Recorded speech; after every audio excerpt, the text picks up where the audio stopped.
So I'm going to try to make this fast. I'm going to give you guys an update on my life and where I've been and why I have been MIA. I'm just going to kind of backtrack with you guys and take you guys back to like the last video that you guys saw was basically in June of last year when I went to Baltimore. My boyfriend of the time. Kind of speed you up to where I am now. So backtrack to June of last year. Went to Baltimore, me around video. I celebrated a year anniversary with this guy. I mean, everything was fine and dandy. So my relationship with him, I was very open with you guys about it. You guys always knew about him. I did a video actually a year before in like June or August of last year of me saying, you know, I'd met this guy and I was so happy. I've never been this happy in my life. And I was being truthful about it. I was really happy. And I was still very happy in June. And then July hit. Well, the end of June, beginning of July. I went to a national pageant, and my boyfriend was supposed to come, and I saw him right before I left, and he told me I'll be up there Monday. I get there, and everything's great, and it's perfect, and I'm so excited to start the week. And then Monday rolls around, and he's supposed to fly up. And he calls me 30 minutes before he's supposed to get on a plane and says, I can't do this. I can't date you anymore. I can't be with you anymore. I'm done. We're over. Over the phone, while I'm at a national pageant, 18 hours from home, and I had to compete this whole week. And he knew that. Why you would do this to someone that you love and care about and you've spent a year with, I don't know. Honestly, because you're a self-centered person that doesn't care about anyone else. That's the only thing I can come up with, because a normal human being that cares about someone would not do that. That's not a man thing to do. So that happened. I didn't know why. I started thinking back to our relationship, and I noticed that, you know, things had been off in February, starting in February. Something wasn't right. He got out of school, and he didn't really want to spend a lot of alone time with me. It was always with other people, and he was always busy, but I just kind of brushed it off. He wouldn't talk to me that week, and it was literally the hardest week of my life.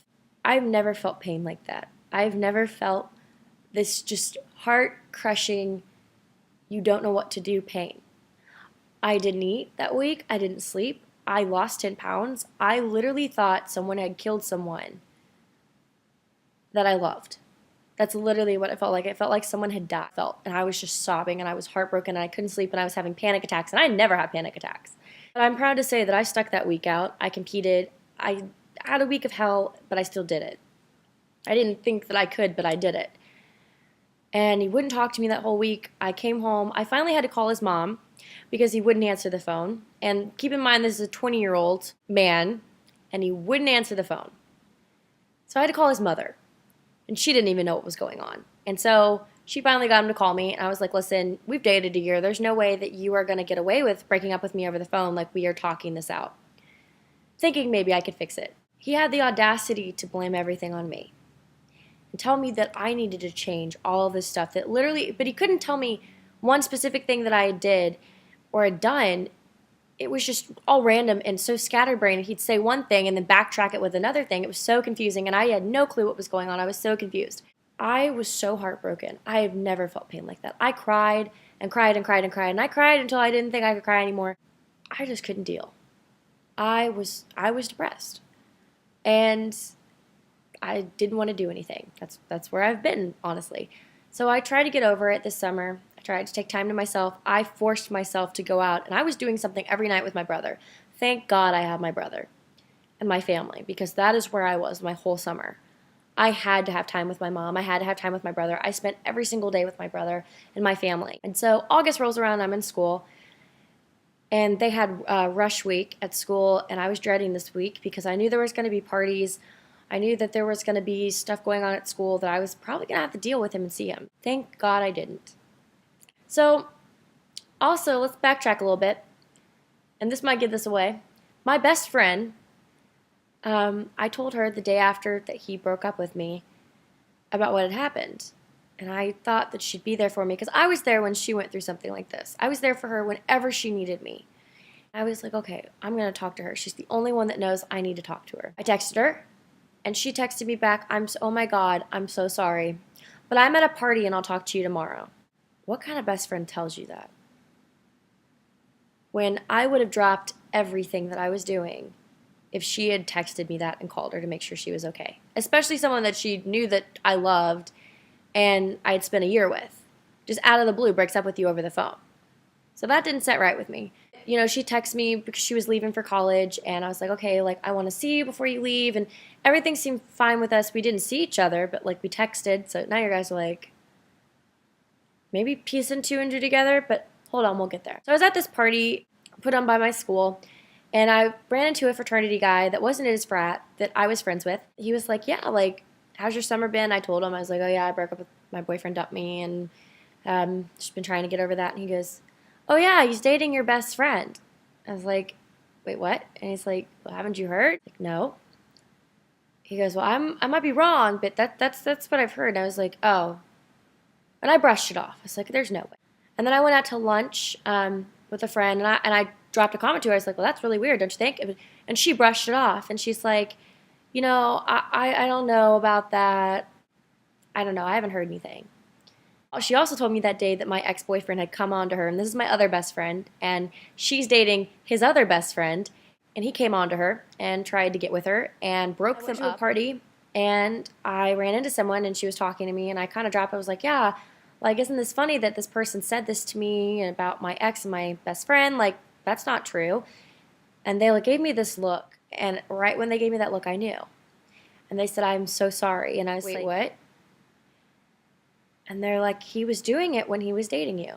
And it wasn't a one-time thing. And it was going on for quite a long time. So I found out that the love of my life and my best friend, like my sister, had been sleeping together. I'll let that sink in a second. The girl that knew all the plans I had with this guy, the girl that was like my sister, who dated his other best friends, was sleeping with my boyfriend. Wow. I literally still to this day have no words for that. That is the lowest thing that I think anyone could ever do. Because I would never do something like that. I couldn't imagine doing that to my worst enemy. You just don't do that. And fun fact right now, she's actually dating him still. But I've also heard around that he once a cheater, always a cheater type thing. He's also cheating on her is what I've heard. But that's not my place. And I've tried to move on from that and tried to, every single time someone mentions him or something, I just try to stay away from it. So that's what I had to deal with. And then I also had to deal with her not knowing that they were actually dating. I thought that they were just messing around.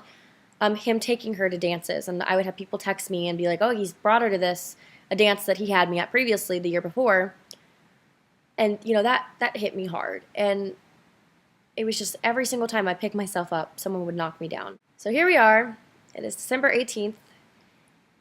And I'm at a much better place than I was when this happened. Honestly, am I still hurt? I will always be hurt because I loved him. Granted, I don't really think he truly loved me because you don't do that to someone that you love. That kind of gets me through it. But I've had a huge growth and learning experience out of all of this. I've become so close with my family. I was single, and I'm not a type of person that honestly, truthfully likes to be single. I'm best in a relationship. I like being in a relationship. I took my time out and, you know, was single and dealt with it and had Hannah time. And I'm proud to say now that I found a guy that treats me with love and respect and that is nice and kind and sweet. And there's just something about this guy that he's a sweetheart. He's so genuine and just nice and down to earth and caring and sweet and loving. And even though he's even busier than my last boyfriend, which I didn't even think was possible, he still makes time for me. He texts me all the time. He's always there for me. He's just a sweetheart. And I adore this guy. He's fantastic. He's just great. He's absolutely perfect. He's fantastic. I mean, I'm 5'3" and this guy's 6'6". It's honestly kind of like the funniest thing ever. It's the nicest guy. And if you guys want a relationship advice video about how I got through that breakup time, because that was the hardest time of my life, I'm more than happy to do that. I would love to be able to help you guys get through it and share with you guys how I got through it. But I'm in a much better place in my life now. I could truthfully say I'm happy. I'm now officially a senior in college. I have a very loving, caring boyfriend that is finishing his last final today. He's in it right now, actually. I'm happy.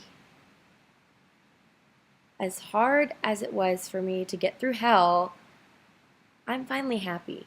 I will always feel sad that someone did that to me. I will always feel betrayal. And honestly, that's probably going to give me trust issues because, I mean, who wouldn't give that trust issues to? I'm happy. I'm where I want to be in life right now. And I found someone that is a better fit for me.